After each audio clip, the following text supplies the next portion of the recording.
பேர் கவிதா, திருப்பூர்லேருந்து பேசுகிறேன். நம்ம மைவி3 ப்ராடக்ட் எல்லாமே நான் யூஸ் பண்ணிட்டு இருக்கிறேன். அதில் எனக்கு ரொம்ப பிடிச்சதுன்னு பார்த்தீங்கன்னா கண்டங்கத்திரி ரசப்பொடி ரொம்ப பிடிச்சிச்சு.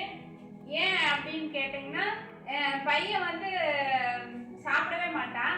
சாப்பிடாம ரொம்ப அடம் பிடிப்பான். எந்த சாப்பிட்டாலும் சாப்பிட வைக்க முடியாது. அப்புறம் ஹாஸ்பிட்டல் கூட்டிட்டு போனதுக்கு அவங்க கீழ் பூச்சி இருக்குதுமா, அதனாலதான் சாப்பிட மாட்டேங்கிறான் அப்படின்னு ஒரு டானிக் எழுதி கொடுத்துருந்தாங்க. அது டானிக் எழுதி கொடுத்தாங்க. அது குடிச்சா அது கொஞ்ச நாளைக்கு அந்த மருந்து எடுத்துக்கிற வரைக்கும் சாப்பிட்றான். அதுக்கப்புறம் சாப்பிட்றது இல்லை.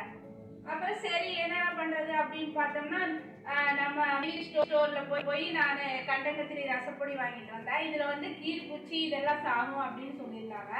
சரி நம்ம போய் அதை வாங்கி கொடுக்கலாம் அப்படின்னு சொல்லிட்டு போய் வாங்கிட்டு வந்து நம்ம வீட்டில் ரசம் வச்சு கொடுத்தா நல்லா மனமாகவும் இருக்குது. சாப்பிடவும் வச்சுட்டு சாப்பிட்டா நல்லா சாப்பிட்றான். நம்ம குடும்பத்தோட எல்லாரும் சாப்பிட்றோம். நம்ம நியர்பை ஸ்டோர்ல போய் நீங்க கண்டங்கத்திரி ரசம் பொடி வாங்கி எல்லாரும் யூஸ் பண்ணுங்க. நல்லா இருக்குது. வணக்கம்.